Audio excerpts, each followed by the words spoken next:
Good morning, everyone. I am Ms. Republica Borgohai, Assistant Professor, Department of Pharmaceutical Science, Assam Downtown University, Guwahati. So today I will be discussing about the two topics, that is enzymes and coenzymes. So here it is. So first of all, I'll discuss what are enzymes.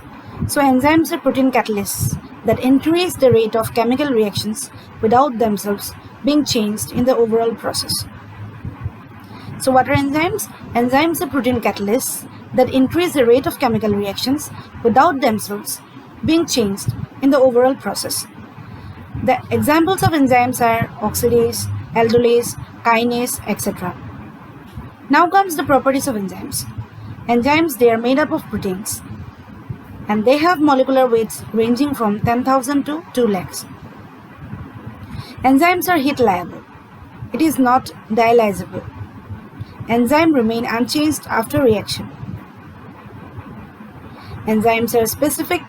Each enzyme usually catalyzes only one reaction.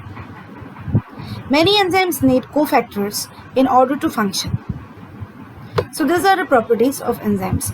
Now comes the classification of enzyme. So enzymes are classified into 6 classes and they are oxidoreductases, transferases, hydrolases, liases, isomerases and ligases. Oxidoreductases, they are involved in oxidation reduction reactions. For example, LDH and G6PD.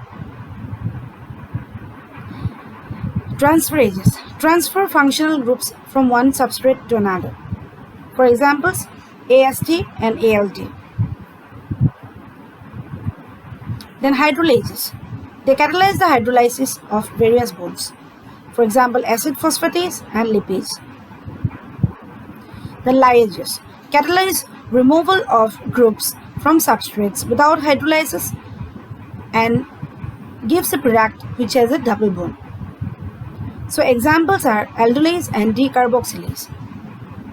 Then isomerases, they are involved in molecular rearrangements.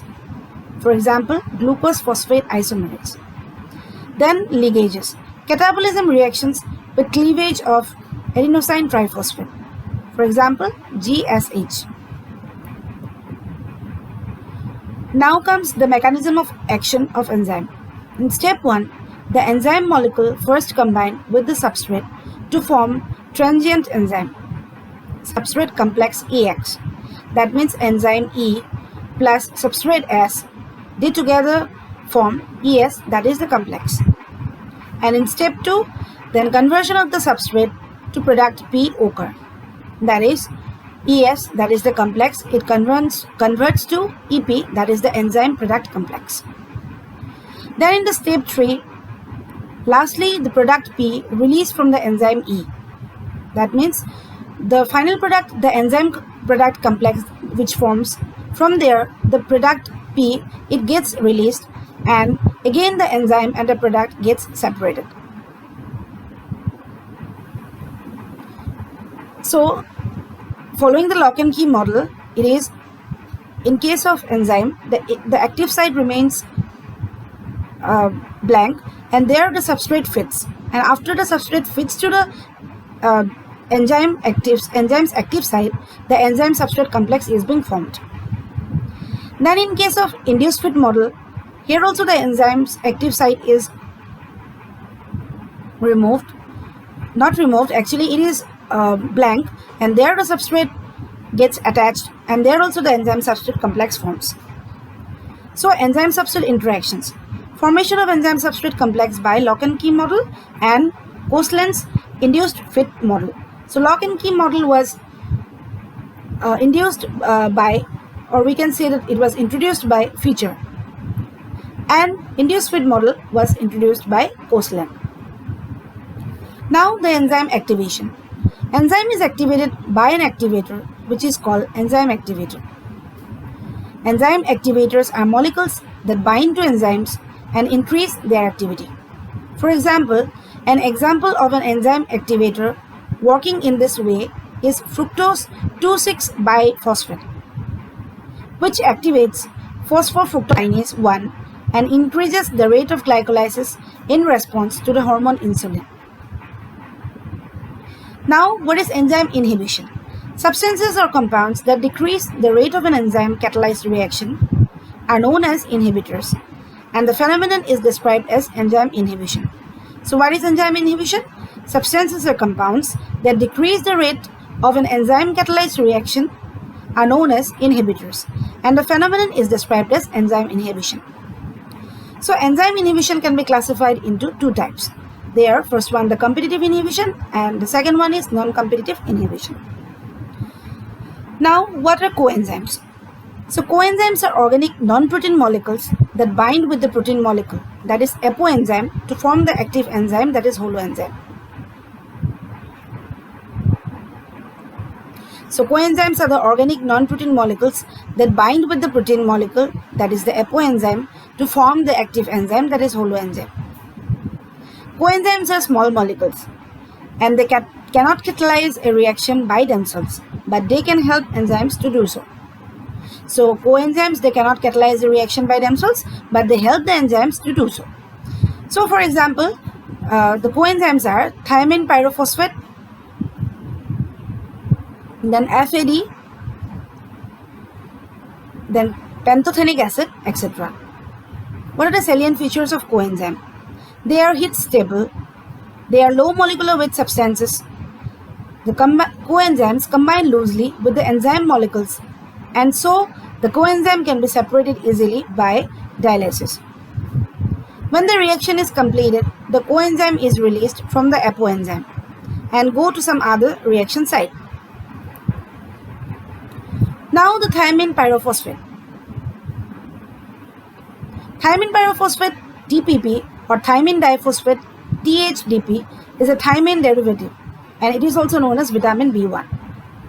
Now the biological function of thiamine pyrophosphate is it maintains the normal function of the heart, normal carbohydrate and energy yielding metabolism, the normal function of the nervous system, normal neurological development and function, normal psychological functions.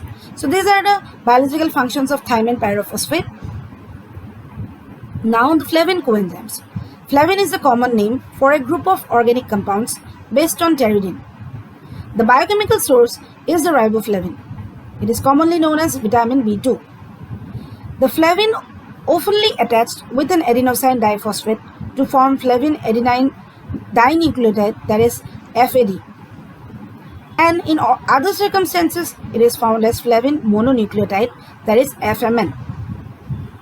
Here it said that the flavin oftenly gets attached with an adenosine diphosphate to form flavin adenosine dinucleotide, it is FAD. And other circumstances, it is found as flavin mononucleotide, that is FMN.